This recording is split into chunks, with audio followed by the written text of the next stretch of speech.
Yes, hello everyone. Hello, welcome to another live stream with us.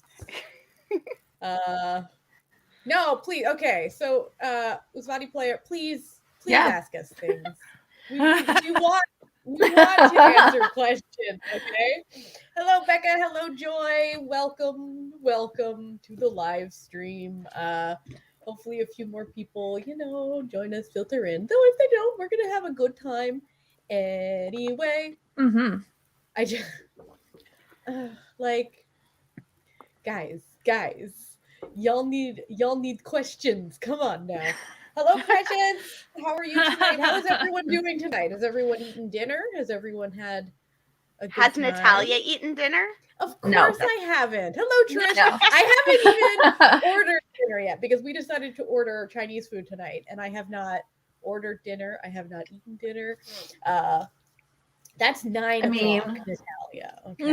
What's new? Do you consider it dinner? Or is it like lunch? Like, when did you wake up? So, in accordance. I actually got up real early today because I had another So it is live dinner. stream. Yeah, it all depends if you like actually fall asleep after, but like that's true, and actually for the not. night. So Air quotes. so I woke up at like 9 because I had another live stream, and then I had some tea and toast, and then later on I had another piece of toast, and that's been it for food today. So I should Eat something. Probably eat some food later. Hello, Elizabeth. Yeah. Hello, Ricky. Hello, Trish. Everyone. Oh, yay! Welcome to the first annual, not annual, but first edition of Ask A Noona, where we will be asking, or not asking, we will be answering. We'll probably be asking questions too. Yeah, answering your burning questions. We got some questions. Listen, Trish, don't worry about my protein intake. It's all good. Gonna order some peanut butter tofu. It's gonna be chef's kiss. Ricky, you can watch from bed. I love that for you. Yeah, we're not gonna like judge. No. Yeah, like if I could do everything from bed, I 100% would. Definitely. So we're just gonna have a good time. We're just here to have some fun. These are not, serious. Okay, listen, I know we tend to somehow always devolve into some like serious conversation, but we're gonna try not to this time because we're just here to have a good time. So we're gonna take it away. We have some anonymous questions, and we have some questions where people just told us their names. Okay. Yeah, and then we also like went around and found some questions online. We have some backup questions. Just in case. And so if you think of any questions, just pop them right in chat because we're here to have some fun, and they can be dumb questions. There are no such thing as dumb questions, okay? As long as they get nasty, we'll answer them, okay? Mm-hmm. Oh, you got some. It can be about anything. Like seriously, if you actually wanted to ask a legitimate question about something that happens in dramas, we'll take those too. It doesn't have to be specifically about us. Yeah, it doesn't. Right. You don't have to know about us. You can just ask questions, or if you want to know about us, you're feel free. We'll either answer or not. That's just getting a little far. If you ask what's your social security number, I'm gonna be like, let's just back that up. Let's just back. You're not gonna get very far. Sorry. Yeah. So nice try. The first question we got was from in the chat, Joy. Hello. Hi, Joy. She sent us several questions, Joy. We love Joy, friend of the Noonas. Her first question was, how do you choose your fave genre of dramas? You don't choose your favorite. Your favorite chooses you. It's true. Because I would never have in a million years sat down 15-year-old me and said, one day you're going to be really, really super into sports shows. And I would have been like, sure I am. But here I am. So I don't know. 10-year-old Jessie liked crime, thriller, and horror. And she's pretty stuck on that genre. So like I always really liked historical fiction and fantasy and sci-fi. I was a big Star Wars kid. So anytime X-Files. oh yeah, you know it. We got some questions coming up in chat. We're gonna add them in as we go. Yeah, so that's basically it. What about you, Sky? Some of them, like for instance, rom-coms. That's something that I've always liked since I was young. There are things that I've discovered, like I wouldn't have really guessed I was all that into action, but I think as I've gotten older, Western stuff too. I've gravitated more towards action things, and so it all makes sense as far as my Asian drama tastes typically definitely mirror any other media that I gravitate towards. Same thing with the sci-fi thing. Like, funny thing about sci-fi dramas, I can't think of the last one I finished. I usually love starting them. I get really amped about them. And then since they sometimes lose their way, I don't get to finish a lot of the sci-fi dramas, despite really wanting to enjoy a lot of them. But yeah. So we have a question in chat from Trish, which is, what's the best book you've read this year? Now this is a tough this is a tough one. For me, so far, 100% Iron Widow by Jiren J. Zhao. So good. It's coming out in September, and I got my hands on an arc, and it's so good. It's so good, you guys. Like, I could definitely imagine this being a movie. Like, it's got all the big, I mean, it's mechs, right? Fighting aliens, giant mechs fighting aliens, but with like a Chinese historical, like if you took a Chinese historical and threw giant mechs and aliens into it.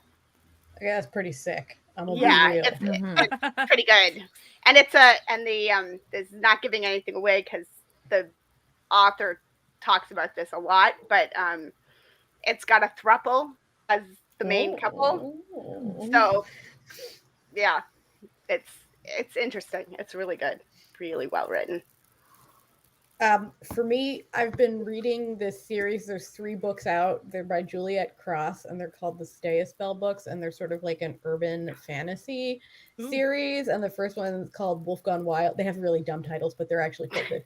The first one's called Wolf Gone Wild. The second one's called Don't Hex and Drive. And the third one, which just came out and I just finished the other day, if I can find it in my books on my phone, because I only read on my phone because I do everything on my phone. Oh my god, am I gonna find it? Witches Get Stitches. They have great dumb titles, but they're really fun. They're about like a witch family in New Orleans who are like witch enforcers, that sort of thing. It's really they're cool. Really good fun. A little spicy, not too spicy, just give it a touch of spice. And I know Joy's out here thinking, I thought she was gonna say Ice Planet Barbarians, but no, these are better than Ice Planet Barbarians. I don't think I've finished a book yet this year. Yeah, it happens. I had to go look. I don't think I've finished one yet. I have a lot checked out though that I need to. Also the same. I'm not in a good mental state right now, so doing things like that I like will always be backseat to like stuff that I don't think about. But like definitely one of like my favorites from last year that I think if you are into YA and fantasy, I think everybody should watch or read is Alatsaway by Darcy Little Badger. Fantastic. The main girl is Ace. There's no romance in the book, and it's about she's Native American, and it's about Native American lore and putting that in a kind of a fantasy situation. Awesome. It's done really well, and there's storytelling throughout the book as well, so it mirrors like culturally what she grew up with, and it's fantastic. I just want everybody to watch it or read it. I keep saying watch, but read. Put it on. I want to watch it. The list. Read it. Read it. Watch it. Read it. Watch it too. You know, somebody can buy the rights. Yeah. From Drama Panda, we got a tough one. Okay, we got a tough question coming. It's what's the best drama so far this year? Ooh. For me, that's actually pretty easy. Move to Heaven. So good. So good. Just watch it. So good. Let me see. I didn't see the question. You took it down too fast. Oh, it was just what's the best drama this year? Okay. Best drama so far. Best drama. Best drama. Let me see. Heading over to my drama list. Let's look at the 2021 best of so far this year. It's like these past couple years have all been like combining into each other. It's like what was actually came out this year?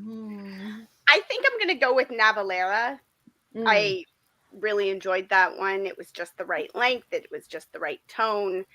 I love ballet, so it was nice. I've seen a lot of stuff right now on the timeline. A lot of people who've only watched Song Kang and a couple of things, and they're like, they haven't watched Sweet Home yet. They haven't watched Navalera yet. They're like, is he always a jerk? Like, what is this? And I'm like, no. Go watch Navalera. No. He's a delight. Range. Don't worry about it. I think for me, Sweet Home. My goodness, Sell Your Haunted House. It's like Sweet Home is definitely. I was like, whoa, what's that left field from Sky? I haven't watched Sweet Home, but Sell Your Haunted House for me. I really, really enjoyed it. I love the tone, everything about it, and I thought the acting was awesome. Yeah, I would say it's a cross right now because I actually haven't finished Beyond Evil. I'm on the last 3 episodes, which is probably the best thriller of this year that I watched. Memorous was actually the top that I've watched this year, but didn't come out this year. But Sell Your Haunted House and Youth of May are currently at my top. Youth of May. Just did it get you? So well done. It gets you. You want to cry, but I think that they did so well with everything, and the leads were so good with each other too. Okay, we got another question. Of course, I love seeing it. I love seeing all the questions you're putting in chat. Keep it up. We love it. Okay, I've got to scroll to put it up on the screen. Okay, so we got Becca asking, if you could pick one drama to represent your taste, what would it be? This one's also real easy for me. And it's the one I always say.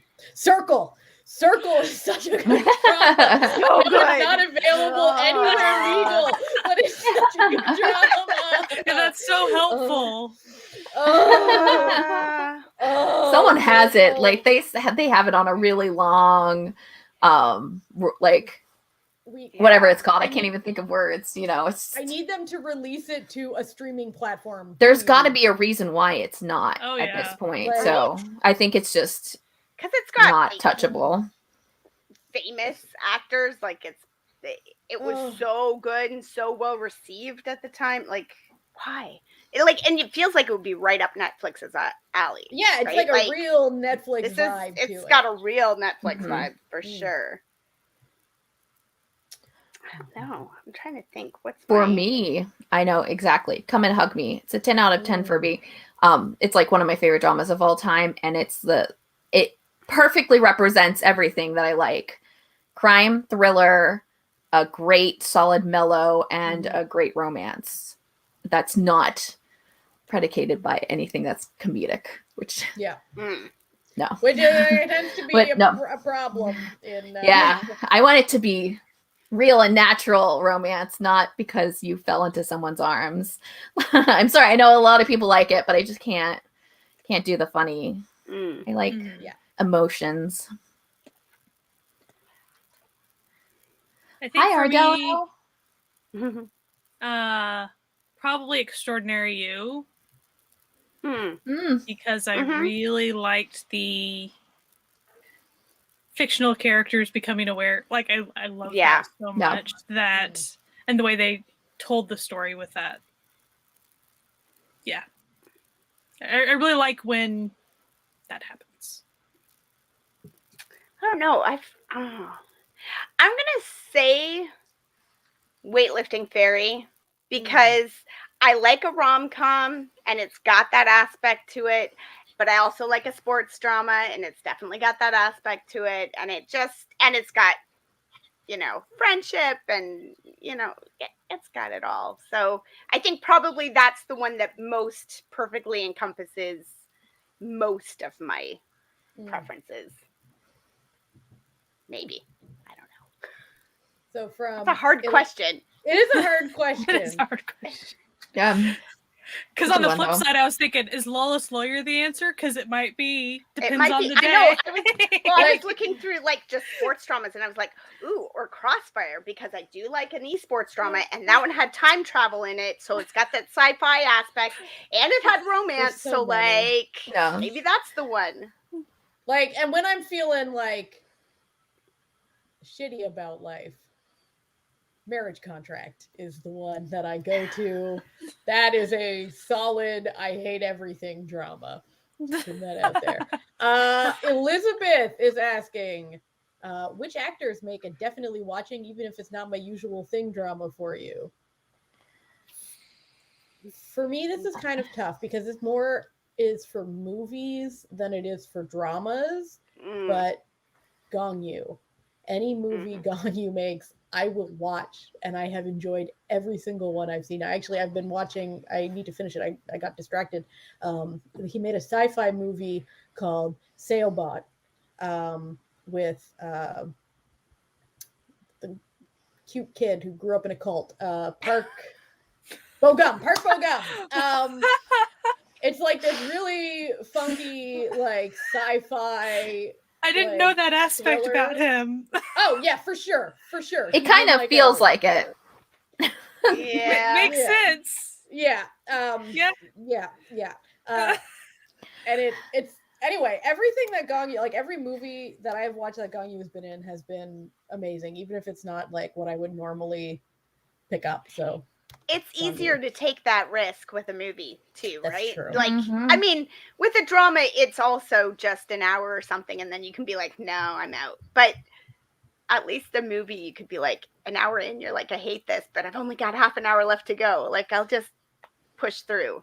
I'm not pushing through 15 more episodes, like, for anybody. Quite frankly, my answer is nobody. Like, I love Sung Hoon so much, but I don't want to watch him in that cheater drama. Like, that is not for me. So, like, Sung Hoon is a favorite darling, I of love the you, podcast. Let's just say that. But even I won't watch that for our sweet child. Yeah, I rarely don't. Like, I'll make a point of maybe watching like some of the 2PM members in their first episodes of their dramas, and very rarely will they stick. Like, Secretary Kim was definitely not something that I would normally like, but I liked, and I wouldn't have watched it even the first episode if Chansung wasn't in it. But I really can't think of anyone, like even what's her name, Kim So Hyung, who was in Come and Hug Me. She was the reporter. She was in Nobody Knows. Even her, I absolutely love her, and I wasn't going to watch her mock Jung. So I also will drop things within an episode. So you're really not going to like vibing with it. Like, why waste your time? You really can't push me into like really doing stuff that I don't want. It's kind of a fruitless happening for you. I mean, I'll go check out anything that Unu does, but there's still even little web dramas that I haven't finished of his. Like, I haven't watched all of his stuff. I mean, I haven't made the time. Ricky just commented, honestly, nowadays one drama episode is as long as a movie, Amanda. And you're right. You're right, Ricky. I saw somebody tweet about, they were like, Hospital Playlist 3, the episodes are going to be 3 hours long. It's going to be like 1 hour episodes. And that's okay with me. I will watch everything. Like, I will sit there for 3 hours straight. Just like if they did that with Couple of Mirrors, I would still be cool with it too. I would be there for the 3 hours. That's what I want. Like, I literally like blink and the episode is over, and I'm like, oh. And then this, like, they stopped doing 4 episodes a week, and I thought they were going to keep doing 4 episodes a week. They didn't, and I'm like, not into this life. Rude. I should have waited. You got. Anything else? Any other comments? The next question is from Ricky, and I think 2 of us will probably have more opinions on it than the other 2. But what do you guys think of the recent stuff happening in the Chinese entertainment industry? And I'm like, I haven't really read anything about it. It's fucking wild, is what it is. This, to me, when I am looking at it, this is the Chinese Communist Party cracking down on things they see as dangerous to their regime. This has nothing to do with if these people actually did something. Because some of them are just so like, 10 years ago, he went to a wedding in Japan and there's a picture of him outside a shrine that could be offensive to Chinese people. Like, is that and now everything is wiped off the internet. Like, he doesn't exist one of his dramas. He doesn't exist anymore. Like, so what's happening? Pretty much, if someone gets into a scandal of any sort, they go poof. They disappear completely from the internet. Like, there was an actress deleted. I thought they were also doing that to fans, right? Like fan cafes and stuff that are not part of the. Yeah, I saw some of the fan stuff. Is what I saw. Basically, the Chinese government is cracking down on anything that they think is anti-Chinese. So, but then they're also. What's weird is that the government is coming out and saying, oh, this is not us. We're not canceling people. That is the fans. It's the crazy fans. And we are going to start cracking down on the crazy fans for canceling people. And you're like, okay, but the crazy fans don't actually remove things from the internet. They don't have the power that power. Deleting people's entire filmography. There's not that many like rich fans that are like, rub the internet.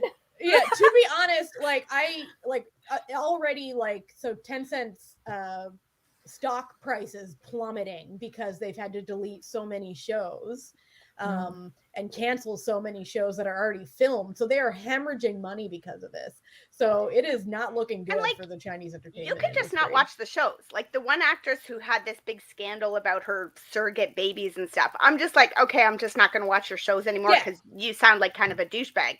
But like, that doesn't mean that I think Love 020 should cease to exist, like. Yeah, exactly. It's like, I just don't want to watch it anymore. And like a couple years ago, there was an actress who had some big like tax evasion scandal, and she literally dropped off the face of the earth for a year. And people were honestly concerned that she had been literally disappeared. Right. Because it's China. That's a thing. Like, it is a thing. Yeah. And we forget that, right? We forget that China is China, and a lot of good things come out of China, but there's a lot of bad stuff that goes on too. So, and as Trish said, they're basically telling the actors that they need to control their fans, which actors can't really do that. Like, they can say, yo, don't do this, but they can't actually show up at your house and remove your hands from the keyboard to stop you from typing crazy shit. Well, and if your fans are going crazy on you, then you hold even less power, right? Like if they're trying to shut you down, it's I mean, it's also just this, if you're gonna not make like mental illness help aware and available, like these things are going to continue to happen too, because that fan like culture kind of lends into that. And not saying it's everyone, obviously, but so Mike says they're also attacking Taiwanese media, but let's be honest, the Chinese government, they have an entire department, I'm sure, to attack Taiwanese media. That is not new. That is just par for the course on that front. Okay, so I do have speaking of Mike, he sent us a lovely question via our Twitter, and his question is, Why are Korean actors all so pretty? You know what? This is a valid question, Mike. Well, Mike, I mean, for the same reason SM artists are also pretty. Plastic surgery, it exists. Genetics, plastic surgery, genetics, plastic surgery, and I mean, the entertainment industry and how it it's an entertainment industry. It's not just like Korean. It's because we live in a world that only like awards people who are attractive, and so the people who are not deemed attractive are not giving the same opportunities as everyone else. And so that's why you only see attractive people in entertainment, because all the other people that don't have those attractiveness like qualities, and then don't really get to do anything. Yeah, they don't get the screen time. Except for and JYP. Then you get the funny, like, his own screen time. The weird, like, international fans who think that that's what all Korean people, and then they like date average-looking Korean people, and they're like, "Don't they just look? I got myself a Jungkook," and you're just like, "That's okay. That looks like a joke, weird Jungkook from down the street." Like, it's not. No. Okay, we got another question. This is a very personal question sent directly from Joy to Amanda.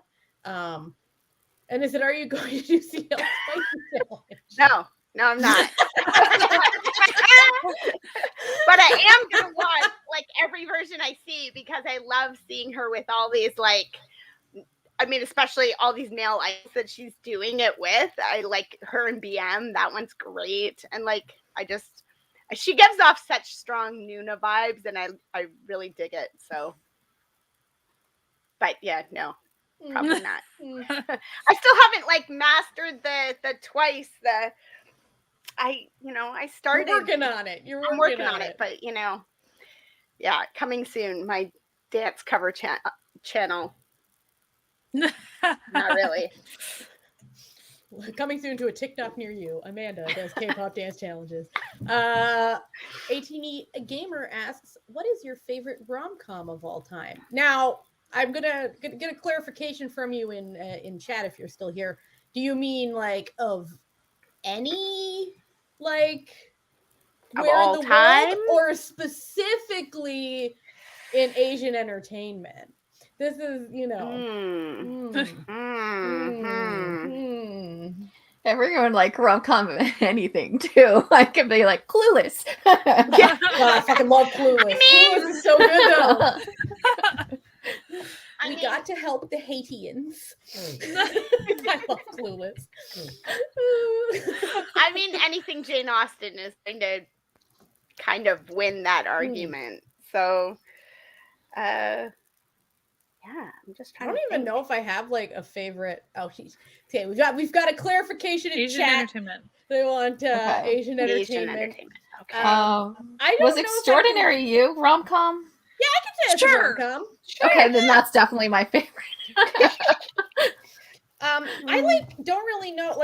The one that's coming to mind immediately doesn't really make sense, because I wouldn't have considered it, but as soon as the question was asked, it came to my mind. It's a Chinese one that's called "This Is Not What I Expected," and it's about a guy who owns a hotel and a lady chef who sends up dishes, and he falls in love with her through her food because he has a very picky palate and doesn't normally like anyone's food.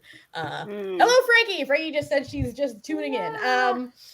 So yeah, that but that's literally, I don't know why that came to my mind, but I would also say maybe It's Okay, That's Love.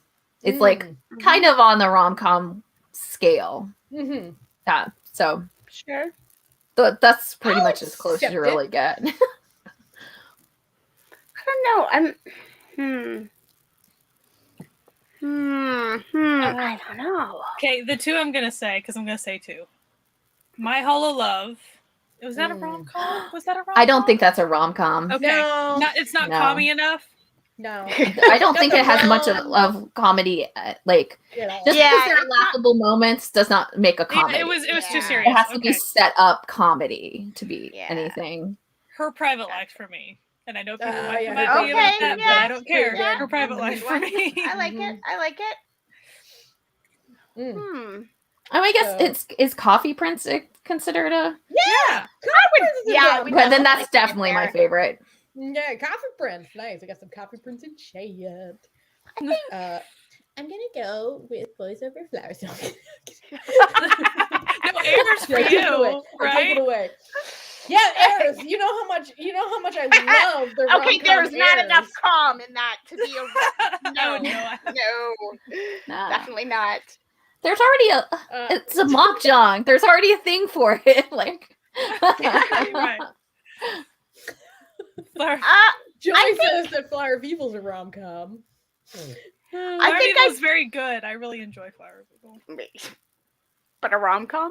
No. Definitely not. Trish has one that I actually 100% agree with. Shopping King Louie. That is chef's kiss of a RomCom. It's got everything you're looking for. If you're looking for a good RomCom and haven't seen it yet. Agreed. If you want some rage with your RomCom, go for Secret Garden. Yeah. If you desire that. I don't know. Just going through my favorite dramas list, I'm going to say Caution Hazardous Wife, which isn't exactly a rom-com, but it is definitely pretty heavy on the com, very heavy on the rom. It's sort of rom-com in the field of those 80s married detective dramas, like those shows from the 80s where, like Moonlighting or something. It's got that kind of a rom-com vibe to it, and I think that's probably my favorite. We've got another targeted question, this time for Jessie from Joy. Did you used to watch The Outer Limits? Yes. Yeah. I used to watch there was a period of my time where I only watched Sci-Fi Channel and only moved to primetime to watch X-Files episodes, and then I would go back to Sci-Fi. So I was watching all of it. They used to do Alfred Hitchcock Presents in the middle of the day and that sort of thing. Yeah. All of it and at too young of a time. I used to love Canadian Sci-Fi Network was so good, such a good channel. And I also used to before they became SYFY. Yeah, Sci-Fi Channel was great. But I do really love the really low budget original sci-fi movies. I think I have two favorites. One I watched when I was I don't even remember the title of it, okay? But I watched it when I had the flu, and I was it was 2 a.m, and I couldn't sleep, and I watched it, and then I woke up the next day and thought it had been a dream because it was such an absurd movie. But then I found out it actually exists, and it stars the guy who played Sam on True Blood. And the plot of this movie is that dinosaurs still exist on the planet, but they have hologram machines that make them look like humans. And he's a raptor detective. Wow. And someone really made that. It's a real movie. I do not know what the title is, but if you look up the guy who played Sam on True Blood, look into his book, you can find it. That's the kind of comedy I like. Yes. That's what I want. The other one was called Caw, C-A-W. And it was about I remember this one. You remember Caw? I think so. About this little farming town that had these weird, they're not Amish, but they're Amish stand-in families, but there were also evil killer crows that were coming and Caw. And I watched it, I laughed my ass through it, and then years later I was wrapping Christmas presents for my mom, and it was came on again, and I was like, Mom, stop what you're doing. That's the best. Stop watching this movie. Nothing else matters. We must watch this right now. Next, from another friend of the show, what's your favorite K-pop B-side so far this year? This is a tough. This is a tough question. Oh golly. That's hard because I generally gravitate to the B-sides, so then I forget because I don't watch a lot of the music videos. So then I'm like, wait, was that a B-side? Was that the real thing? I don't know. Let me see. pulling up the Spotify list. I can't pick any of the ACMU ones because, like, they all got music videos and stuff. I know. None of them were B-sides. They ended up all being title tracks.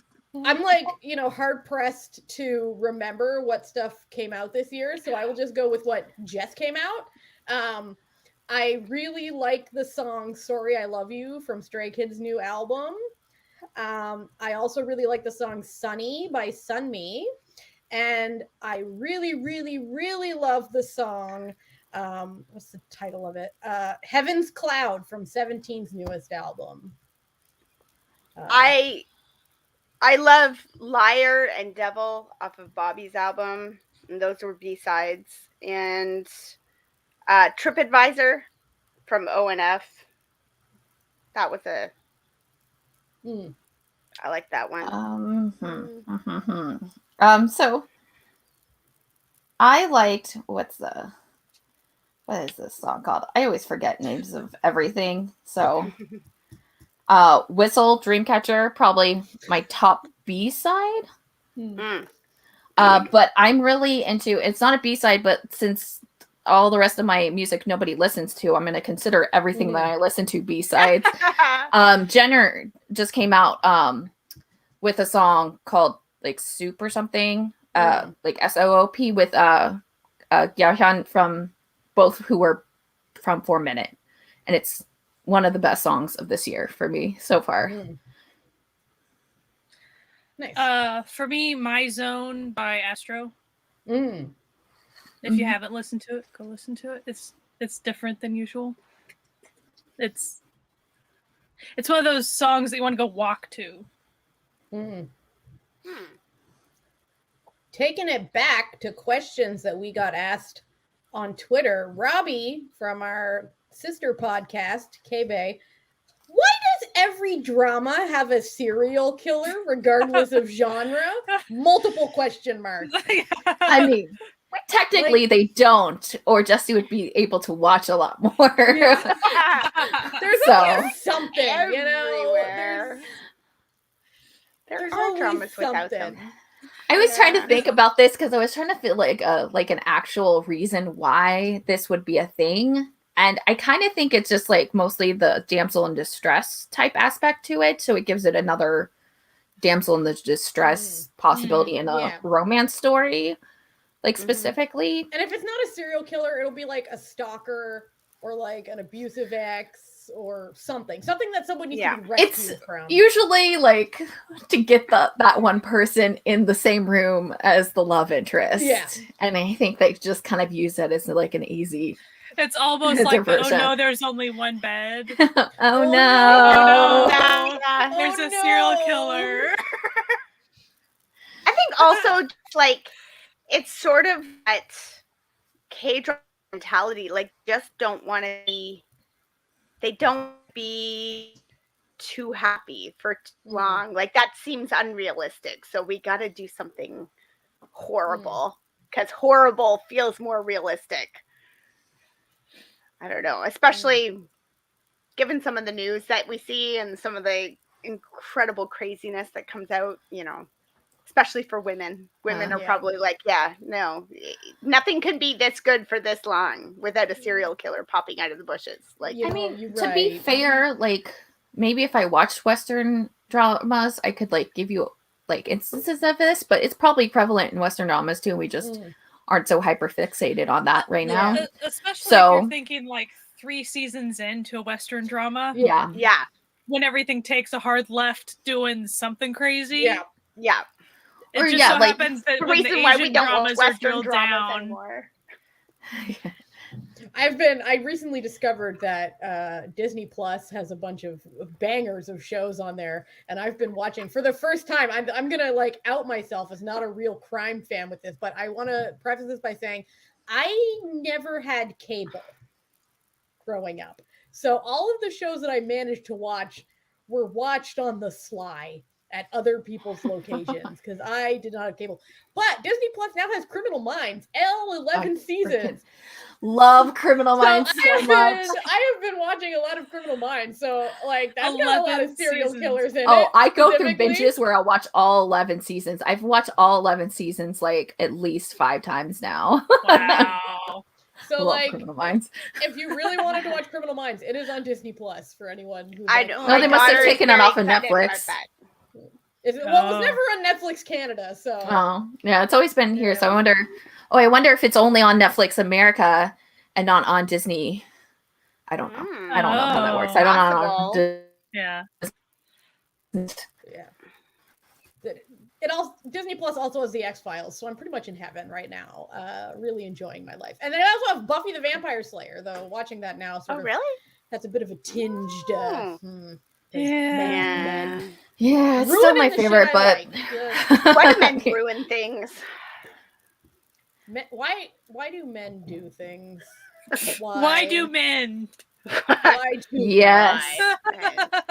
I am all about rewatching Criminal Minds. It's like my go-to when I'm really feeling like not good. That and the X-Files, I just throw it on because there are like episodes I know by heart. So I'm like, I'm not feeling very good today. Just throw in that. Okay, I'm finished my wine, so I'm going to give a little product placement. Certified Noonas. It also makes a good wine mug. Yay. Mine is way too whited out. Mine's a different color. That's why I was trying to show it. I know. Yeah, she changed the colors after I bought them. Yeah, how you changed the color to pink. And I was like, Amanda has the beta version. I have the OG. Guy has the. One day you can sell it on eBay or something. Yeah. When we're all so famous, we can ship it around for dollars and dollars. Yes. All right, we got another great K-pop question from A Teeny Gamer again. If you could have any 2 idols or groups collab, who would they be, and what concept would you want them to go for? Now you're giving us too much power. Now you're giving us too much power. See, do you know what I'm thinking? Oh, and it's perfect for this question. Yeah.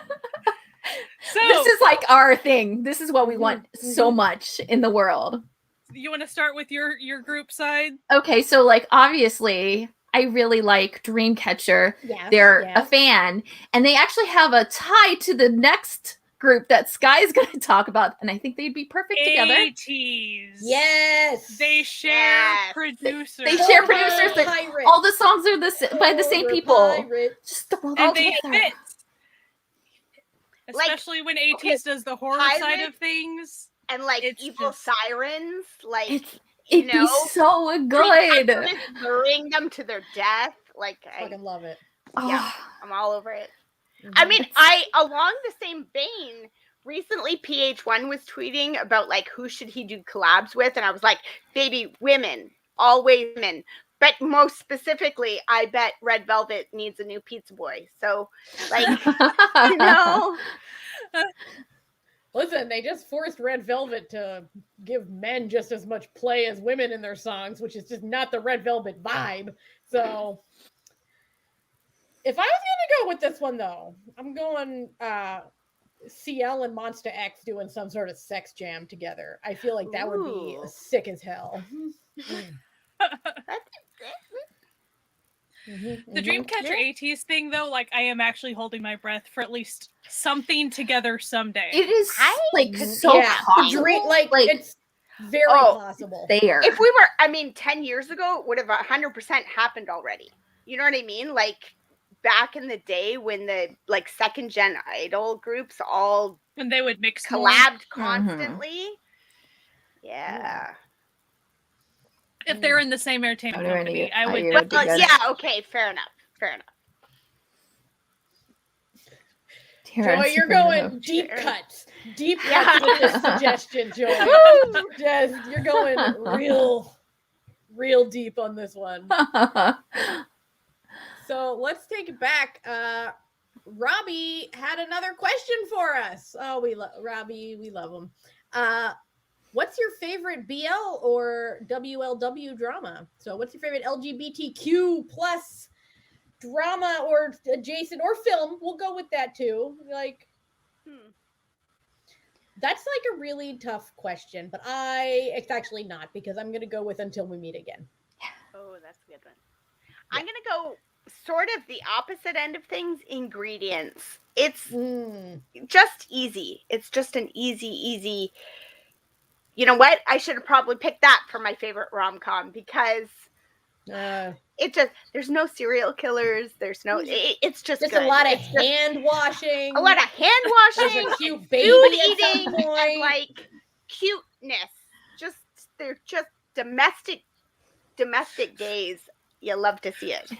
What do people want to see in 2020 and 2021? Hand washing. Well, no, it was literally oh my filmed. God. It was literally filmed as a way. I remember. Like, like I was just watching a C drama. No, it's a K drama, Light on Me, and there's a scene where like the female lead comes out of the bathroom after hearing, like out of a stall, after hearing these girls bad mouthing the guy she likes, and she comes out to give them heck, and then she stalks out of the room, and I was like, you did not wash your hands. Like, I was so grossed out. And all I could focus on in the whole scene was that she just came out of that stall after clearly doing her business and like did not wash her hands, and I was like, I wanted to throw up. It's a good drama, though. It's a really good drama. Like, if you haven't watched it yet, Light on Me is check so it out. good. But like, that girl, man. Wash your hands, people. Don't be gross. So I don't actually watch a lot of BLs because they're mostly rom-coms. So I don't. Or they're like horrible death endings. You know what I mean? Like, but they don't like the other. But the whole series doesn't match it. So like, there's no way you're getting me into it. So I'm going to say, even though I'm only 6 episodes in and we don't know the ending, and it's just a really like, it could go sour, you know, but Couple of Mirrors right now is priming up to be one of my top like dramas of this year, and it has to be good like for the rest half of the series. If you aren't watching it, you should be, and it's just so good. It's a drama. There's a spy. There's a it's author. On YouTube, super girl accessible. love, because we don't have enough of those, which is like the biggest thing.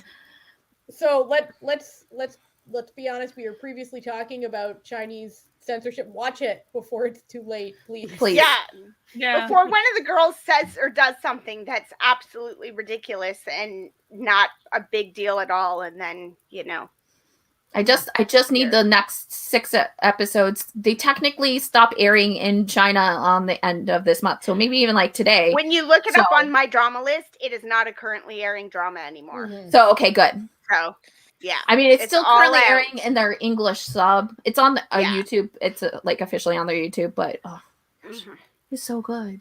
Like, more people should be talking about it on the timeline, and I'm very upset that not a lot of people are talking about it on the timeline. I haven't had a chance to start it yet, and I'm like, I gotta get in there, but just start the first episode. You'll click right through that. Yeah, they're like 40, 45 minutes long. Like 40 with the end and the beginning. Yeah.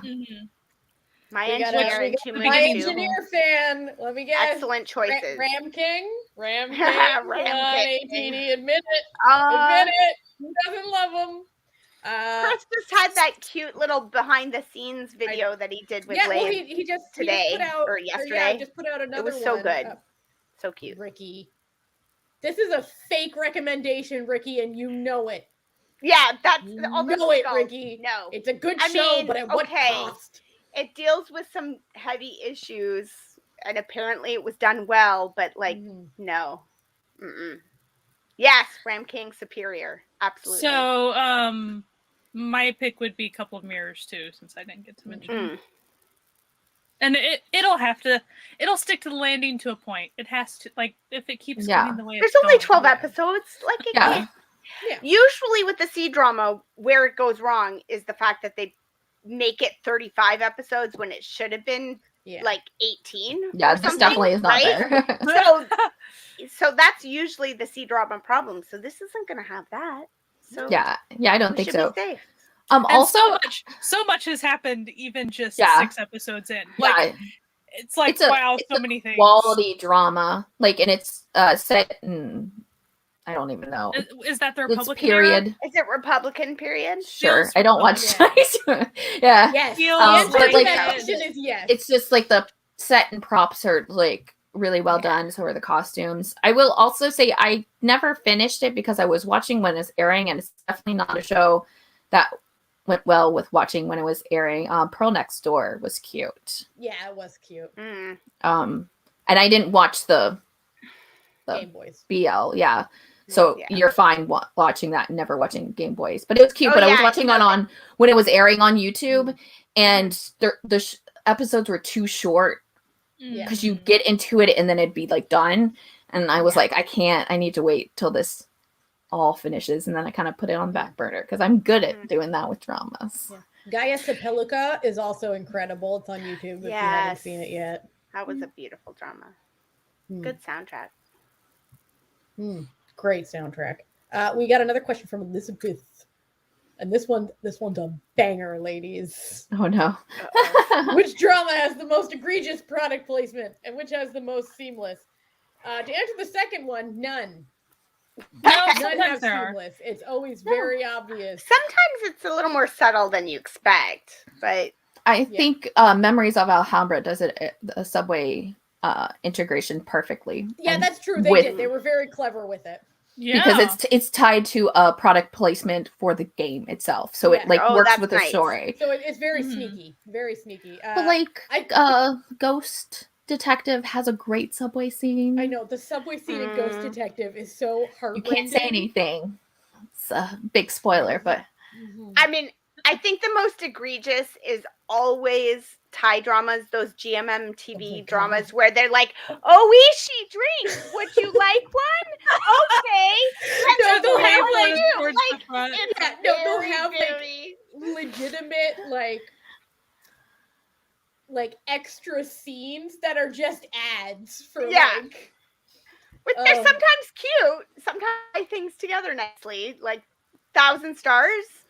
Those coffee placements at the end were pretty nice, pretty slick. The one that I did laugh at the one where I was on TikTok and watching it, where they have like a coffee PPL, and in the next scene he like has a heart attack and collapses, and the person is like, "This coffee's so good, it'll stop your heart."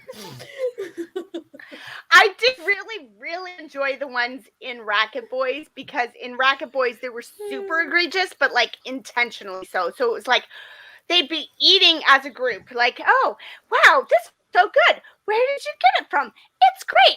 Like kind of bite. And then like somebody else at the table would be like, "Who are you talking to? What are you doing?" And then every single character would turn and look at the camera. Like, I don't know. And then they just go back to the scene. And like, but every time they did a product placement, one of the characters would look directly at the camera and be like, and then they'd go back to the scene. So it was like, they really hammed it up as part of it, broke the fourth wall every time. So it was egregious, but intentionally so. I really hate when they do weight loss stuff in dramas, and especially when you have someone who's already like stick thin and obviously not eating. I can't. It makes me like sad.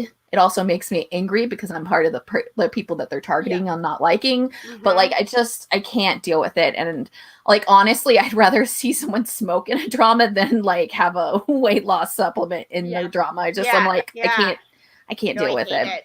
I hate it. I think the funniest one I've seen recently, it was a Subway one, because Subway always the one, and it was My Roommate is a Gummy Hoe, where they actually have the characters get a part-time job at Subway. Nice.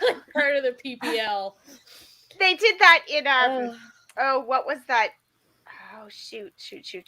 The combat one. I can't remember what it was called. Sweet Combat. Yeah, it was not Lay. Oh my goodness. Luhan. His character gets a job at KFC, and they eat KFC all the time. Yeah. In that. And KFC seems to be the Chinese Subway. Like, it's in everything. Like, it's like every drama has a KFC. We need breakfast. PPL. We have to go get some KFC. It's like, you're like, oh, that doesn't happen here. Different stuff at KFC than they are here, man. But... Oh, I will say that like a bad subway scene. Voice One has a subway scene with what's his face? Ye-sung from Super Junior. It's just like long and in like yeah. We have she's hanging out. She's like, I want to talk about Subway.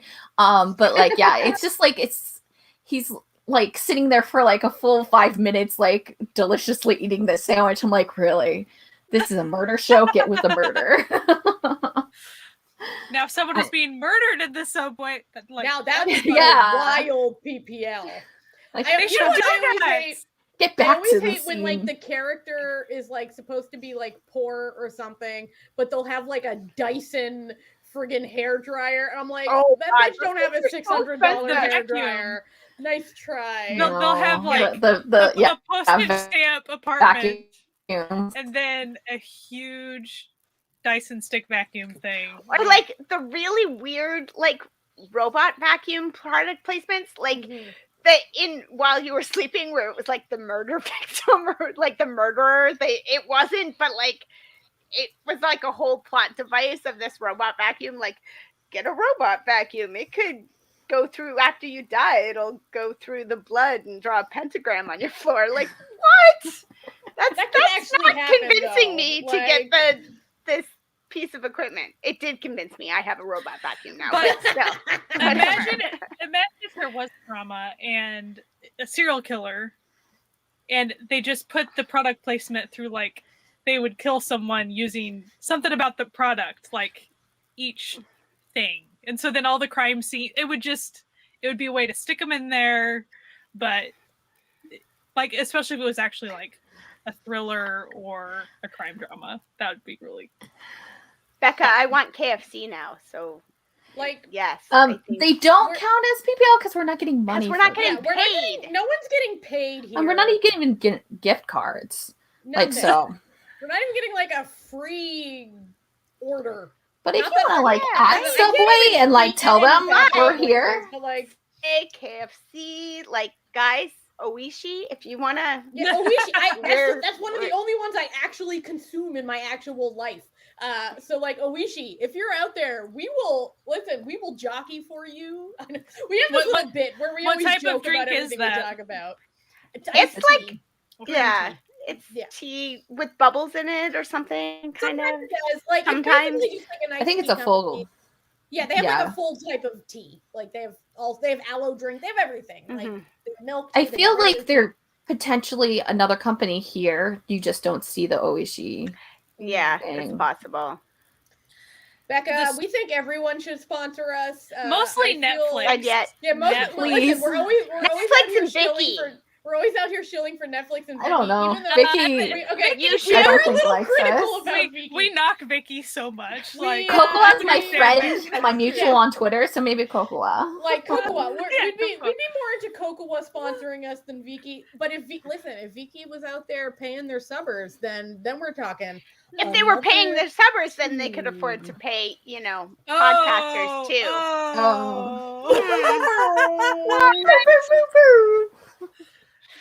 But Netflix, they have the money, so definitely Netflix money. Send it our way. We will do nothing but episodes about Netflix stuff. Yeah, listen, we don't exclusively do Netflix airing shows. We ain't too proud. Listen, Netflix is picking up all my horror ones, so like I'm good. They're getting everything. Yeah, like they're going back and getting a lot of my faves. And when I see that catalog filling up, I'm like, do I really need that Vicky subscription? I don't know. I know, because the rest of my family watches Netflix too, right? Nobody else watches Vicky. Technically, I don't have a Vicky membership. Shh. My sister does. We don't. Whatever. But also, like, hey, whatever. I watch her kids for free, so.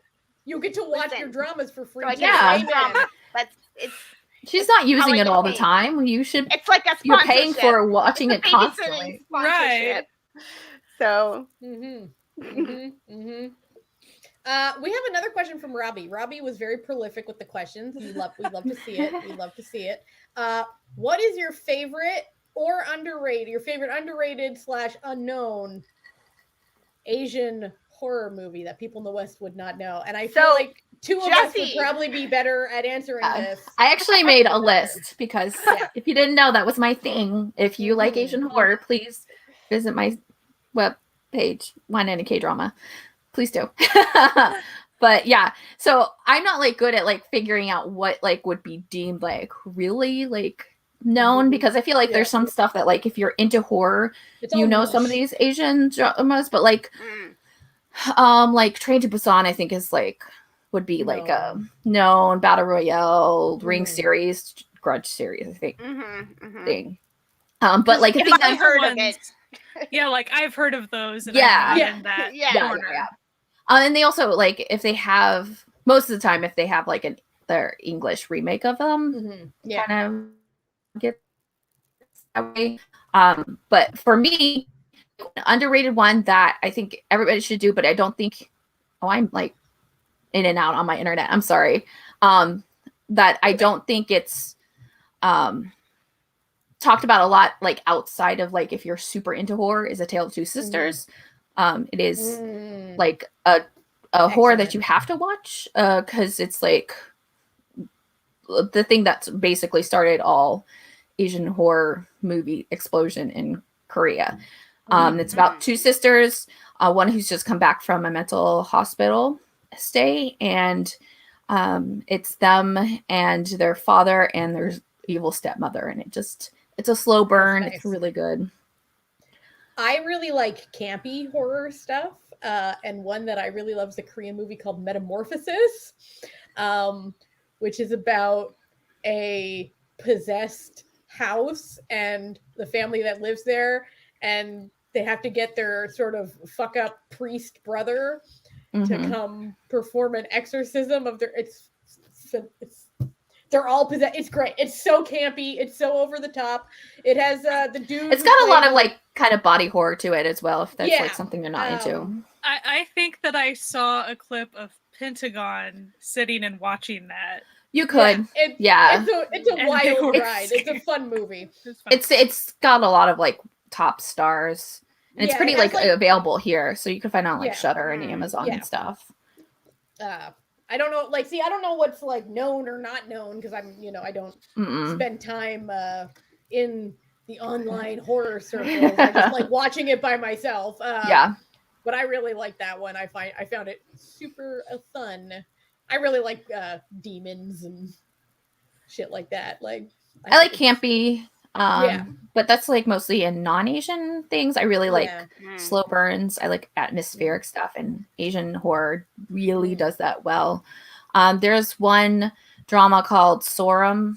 I think it's from early 2000s. It's kind of more of a thriller, but it's really good. It's just this like dissolve of this couple, and just the way that they do it is kind of heartbreaking and horrific, and it's like less ghost story, even though there is kind of an actual ghost in it, but it's not done campily. It's not at all a campy thing, and it's I think both the actors won major awards for it, so but it's harder to get. I'm sorry. It's not a drama or a movie, but I am just finishing up right now reading a book called Strange Beasts of China, and I can't remember the name of the author, but it's an English translation of a Chinese novel.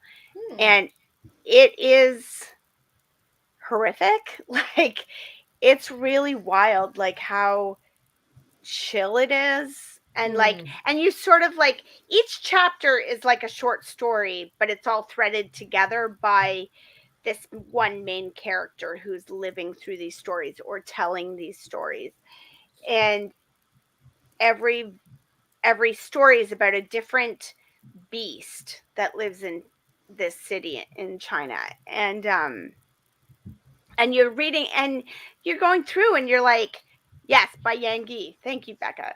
And it's like each chapter is like, wow, this is an interesting story. This is kind of curious. Oh, these beasts are sort of, oh, good God. Like, it just, every single chapter, you're like, did not see that coming. Okay. Wow.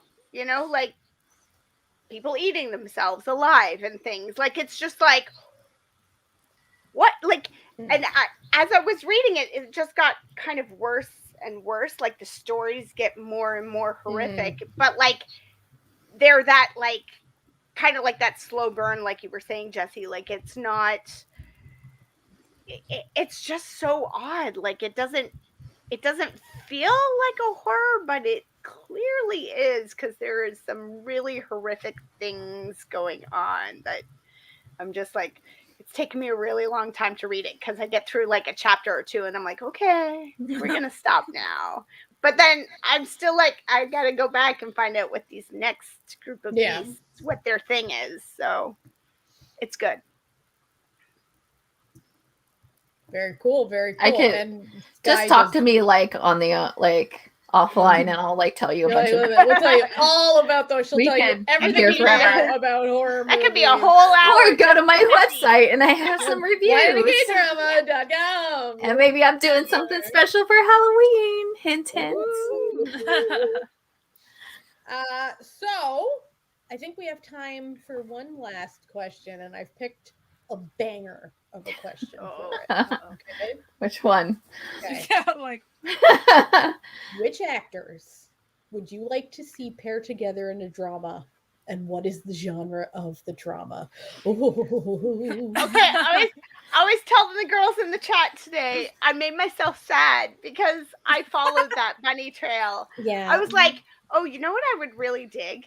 Is a rom-com starring Sung Hoon and Kim Sil-gi as the leads, right? I know there's like a 10-year age gap. I don't care. They're both adults, and frankly, she seems more than him. So, like, I think it'd work. She seems like she probably has her life a bit more together than he does. Okay, but I feel like I want a rom-com. I want it to be a rom-com, but I want it to be like a mystery rom-com, like a detective. And then I was like, no, like an 80s married detectives rom-com, like a, you know, like Moonlighting or Remington Steele. And then I was like, that's it. I want Remington Steele. I want Remington Steele starring Sung Hoon and Kim Sil-gi. And I'm sad because I will never have it, but like it would be amazing. It would be absolutely incredible, where she is this like kick-ass killer detective just getting the job done, and he is the pretty figurehead that everybody thinks is like solving the crimes, but he's like doing nothing. And they're falling in love behind the scenes. I love it, and I want it, and now I'm sad. So. See, this is the problem. You like want these things to happen, and they'll never do. We'll just. Except for that, I know that Sung Hoon and Sil-gi are super fans, and they're watching this right now. And they're like, oh, sure. Hey, great idea. Yeah. And so now they're going to make it happen. So much obviously. Right? Yeah. Like that, it would be so good. Roy Bang, we love you. Please. Please. For me, mine is more, I would like a reunion, okay? I would like a reunion between Lee Joon-gi and IU. But instead of a depressing, like, ended Saeguk, I want, like, a serial killer thriller, okay? Where neither of them is the serial killer. They're the ones who are thrown together to, like, find out. What if they were both the serial killer? That'd be bad. Listen, that would even be better, actually. Couple. Okay, Jessie, like a serial killer version of Mr. and Mrs. Smith. Yes, like they're both like, yeah. Like, I just feel like, but like, or maybe like an organized crime thing, like just some sort of like thriller, like a sexy thriller. Yeah. Yes. Yes. Yes. I just feel like we didn't really get to experience the joy that they could bring us, you know, because that reminds of everything else happening in Scarlet. I just remember. I mean, I don't know. I haven't seen it yet, so. That's true. I like that was one of my first dramas where the couple, you know, kisses and the lights go off and then they wake up fully clothed, and you're supposed to know that sex happened in between there. And I just remember seeing somebody on Twitter saying like, But I don't understand how she got pregnant. They never had sex, and it was like, read between the lines. I know they were fully dressed, but this was not one of those scenes. This was not. There was just one bed in the motel scenes. This was there was sex, but censorship scene. So. Listen, I think Trish, I think Park Bo-young would play an amazing serial killer.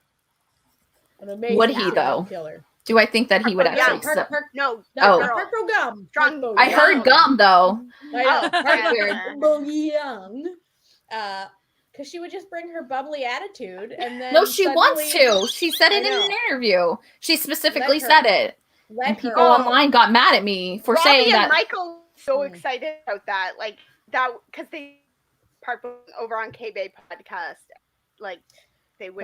Park Bo-gum they would love that. They would love that so much. So much fun. Okay. What about you? Or Jessie? Which one? Go Jessie. Either one. So I also have a Kim Seol-gi. We love Kim Seol-gi, and we want her in more stuff. We love her here, and in lead roles. So, I thought of this as like the perfect thing for me because I really feel that they would play off of each other really well and work really well. Kim Seol-gi and Chan Sung in a drama. It's a friends to lovers drama, but they've been best friends forever, and there's a solid friendship. None of this like one-sided best friend or friends to lover. I don't like that. So think like In Time with You. Like it could be one-sided in that one is more like willing to drop everything and be with the other person, but the other person has some life stuff to get through. That's cool. I'm fine with that. Sort of a mellow, not a hint of comedy in it, except for endearingness. Like that, I just want it to be a solid romance between those two, and to also give them roles that are not comedic. Like I don't want that. I want to see them in something that's different. And like Chan Sung has done some other stuff, and he's going to be in a Makjang later on this year. But like, I want something that like is really drama based, because I think Kim Seol-gi actually is a really good actress. But she's played as the comedic role because she's not main character material because she's not what I said before. She's got a round face, but also Chan Sung so tall and Kim Seol-gi so small, and I just and I just think their personalities work well together. So I think they would actually like work well in terms of like chemistry on screen. That's what I do love a tall short couple. So mine is a reunion. But they haven't had a drama together yet. They had a commercial film. Every time you guys keep saying reunion, I think you meant that like the trope is that there's a reunion trope. And then I'm like, oh, like, are they like back because they were high school lovers or like what? And then you never know. It's always reunion of actors. So Chanu, of course, and Kim Se-jong. Because their little water park commercial was adorable. Yes. And it was, of course, a handful of years ago now. But to me, you could go super fluffy with them if you wanted, but they both have the chops to go dark. So it would be kind of nice for it to be one of those that it starts off fluffy. Like you think it is good, and it just it's just like hard left.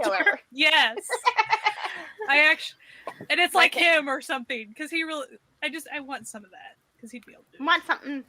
Yeah, I feel like for him, it's gonna be a while before he gets to do that. Right? It'll probably, sadly, be like post Astro. He'll have to get old, right?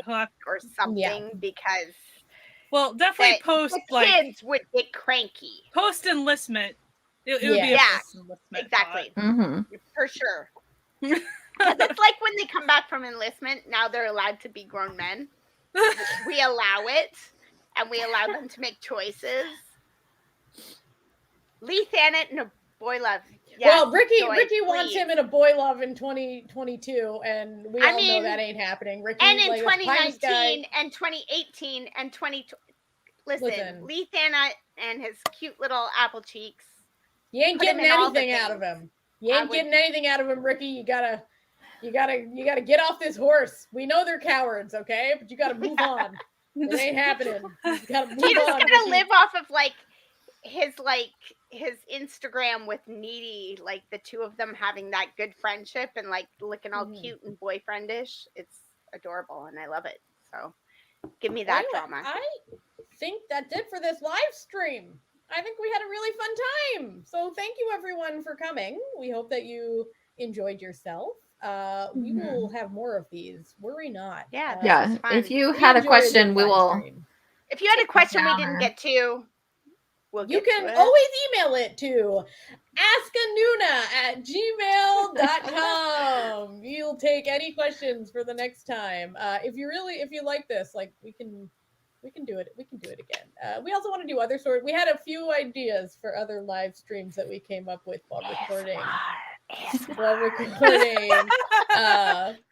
And let's just be honest. One of these days, I'm just gonna be eating my food and just accidentally hit go live. It'll just be a mukbang. And we'll all be... Anyway, we hope that you have a fantastic week. If you haven't listened to our podcast, I don't know why you're here, but just in case you haven't, you can go to certifiednoonas.com. Anyway.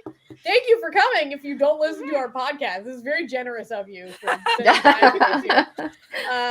Anyway, we hope you have a fantastic week. Certifiednoonas.com. That's us. Yeah, I think that's it. So thank you for coming. Thank you. Thank you. Bye. Bye.